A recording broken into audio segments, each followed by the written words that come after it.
Private ఆసుపత్రులకు రావాల్సిన సుమారు 3000 కోట్ల బకాయిలు విడుదల చేయాలని డిమాండ్ చేశారు అశోక్ కుమార్.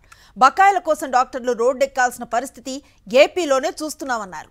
ఆరోగ్యశ్రీ ద్వారా వైద్య సేవలు అందించే 900 ప్రైవేట్ ఆసుపత్రులకు రావాల్సిన బకాయిలు నిలిచిపోయాయన్నారు.